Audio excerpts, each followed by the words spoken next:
Bonjour Clara. Bonjour. Alors comment allez-vous depuis ce retour de Floride? Très bien, le retour de Floride il a eu lieu il y a déjà 1 an. Donc j'ai eu le temps de me remettre de mes émotions, ainsi que ma famille. Et là il y a eu d'autres émotions, c'était par rapport à la diffusion. Et pour revenir un peu sur cette aventure, finalement, qu'est-ce qui a été le plus difficile à vivre? Alors le plus difficile à vivre, déjà le mensonge vis-à-vis de sa famille. Alors après on se prend au jeu, mais c'est pas facile de les voir un peu en difficulté, de les mettre dans cette situation.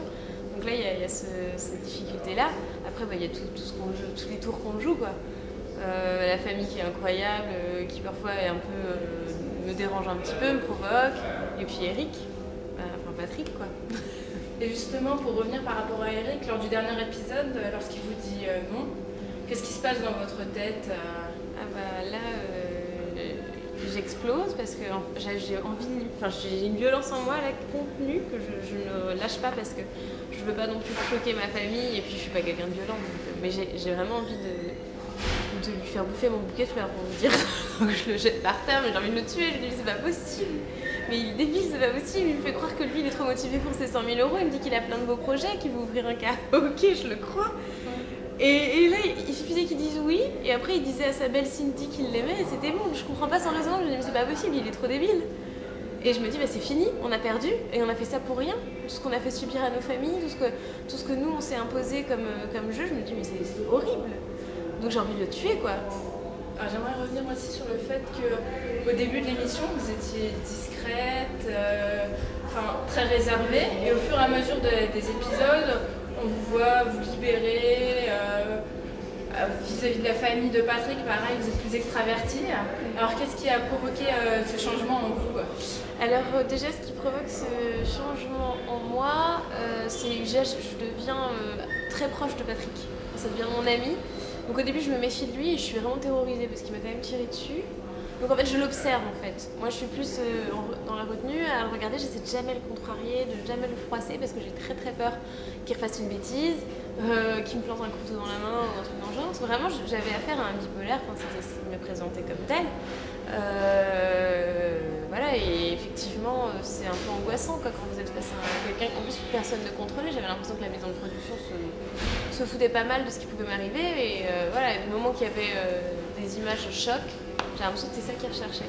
Je me sentais pas en sécurité, et d'ailleurs j'avais voulu quitter l'aventure, mais ils ont le moyen toujours de vous retenir et de faire en sorte que vous ne partiez pas.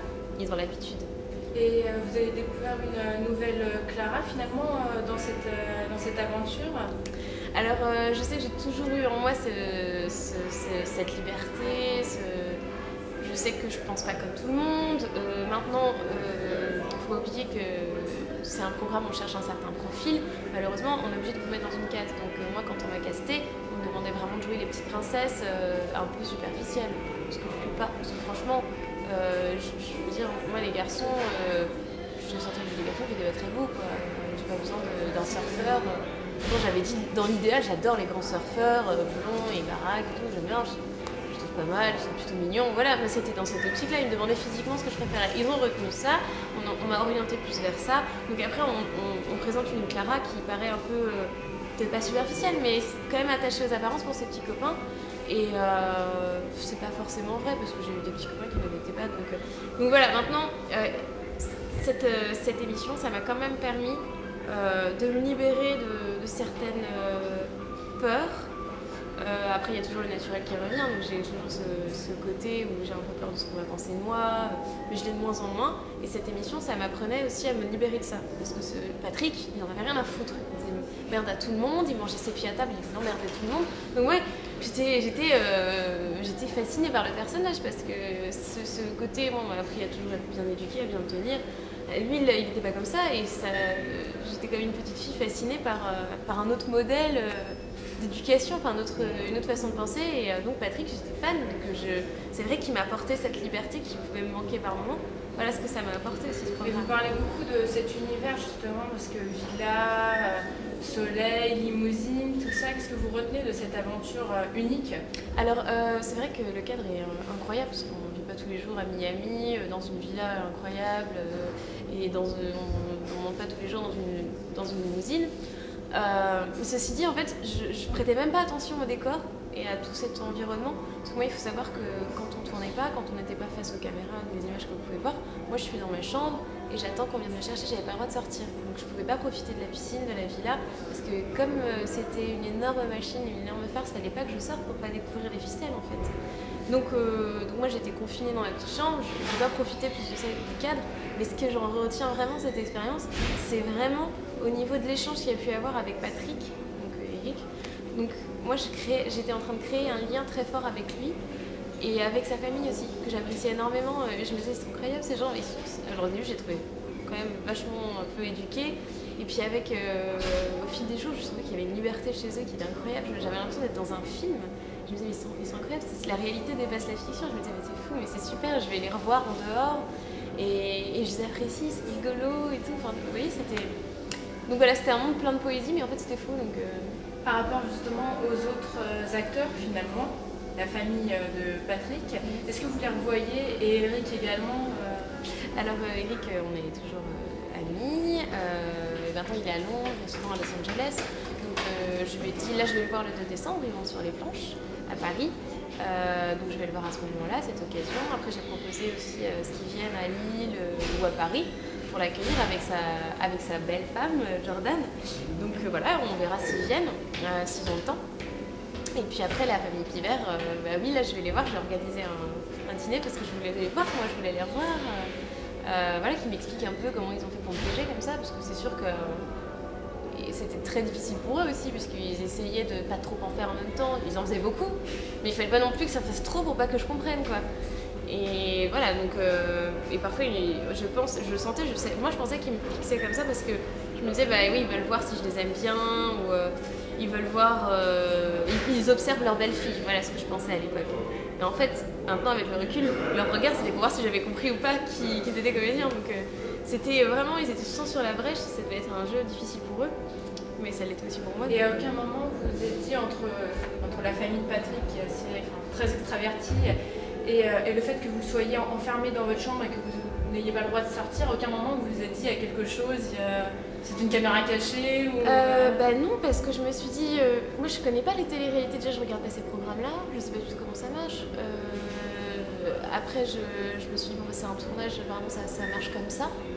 Patrick est aussi dans sa chambre enfermée, donc je pensais qu'on était tous les deux dans la même situation et que quand il pouvait enfin sortir, on se retrouvait quoi, quand on devait tourner. Donc non, je me suis jamais posé la question parce que en plus je demandais souvent aux équipes de production, c'est chiant, pourquoi je peux pas sortir? Bah non, t'as pas le droit parce que c'est comme ça, c'est l'organisation qui veut ça. Bon, d'accord. J'ai pas de téléphone, bah non, ça c'est normal bien sûr. Ah oui, mais bon, j'ai pas le droit de regarder la presse, j'ai pas le droit de regarder la télé, j'ai pas le droit. Ah non, parce que tu peux rien voir, t'es confiné. Et en fait, c'est une manipulation qui n'est pas machiavélique, hein, mais c'est une manipulation qui est quand même hyper pointilleuse parce que si on veut que la farce marche sur la personne en question, il faut qu'il y ait un conditionnement, il faut qu'il y ait un confinement, il y a plein de rouages à mettre en place, c'est des ficelles extrêmement difficiles à manipuler et donc il faut manipuler l'esprit humain et moi j'étais dans mon affaire donc il fallait vraiment que ça marche, donc c'était hyper pointilleux au niveau de l'organisation, mais moi j'étais enfermée et voilà, ce qui fait que quand je suis dedans, bah c'est ok, je suis confrontée à une réalité qui est une autre réalité que celle de ma chambre et donc j'accepte cette réalité là quoi. Voilà. Donc finalement vous êtes sorti de votre univers pour aller dans la télé-réalité. Ouais, si on peut appeler ça comme ça. Et vous rêviez pourtant de participer un jour à une émission Bah pas de télé-réalité. C'était, moi je l'avais dit clairement, je leur avais dit quand ils m'avaient approché sur Facebook, enfin pour les castings. Même au printemps en semaine parce qu'il y avait un casting sauvage et ils m'avaient repéré comme ça, alors moi je n'avais rien demandé hein.